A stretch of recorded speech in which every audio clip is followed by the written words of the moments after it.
Hey friends, welcome back to the studio. I am going to carve this mug and I'm going to attach a handle. So come along and do that with me. This fluting tool that I'm using is kind of finicky and the clay has to be like the perfect consistency. So what you want is kind of, again, a Hershey's chocolate clay consistency. And it should glide through and carve just right. But in true form, I'm not perfect and I don't try to make my pottery perfect either. So you'll see it skip a little bit, but I just keep going with it. It actually creates a really cool effect with the glaze because the glaze will break over all of those ridges and all of those lines. So I really like that. Having this form with the line around the top gives me a really easy gauge.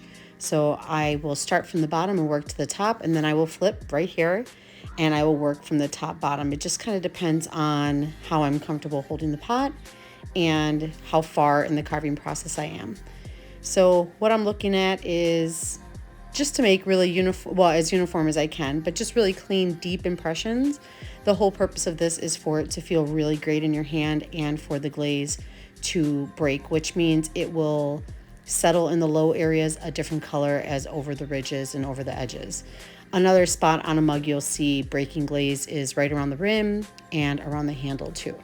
So I should be close to finishing this up. These pots are drying a little fast in the studio because we're getting into warmer weather here in Wisconsin. So it just means I have to adjust my workflow. Usually takes me a couple weeks to get used to the temperature differential in the studio, and then I make adjustments for drying time. So that's looking pretty good. I decided on a spot, I don't know if you saw it in the beginning, where I was going to attach the handle. I left a little bit of a gap. So I pre-pulled my handles. You can see that in a different video. Tap the top, make it nice and wide, and then I slip and score.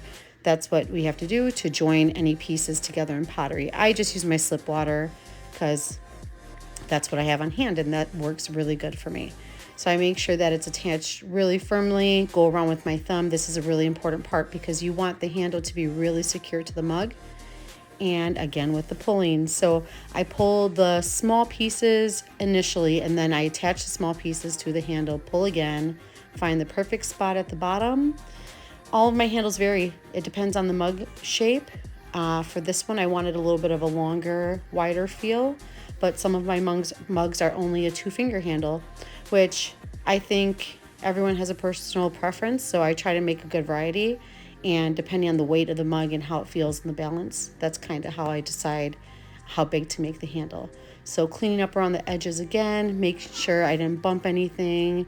Again, checking that joint because that's really important. I want to make sure this mug feels great in your hand. Thanks for joining me today, and I'll see you next time.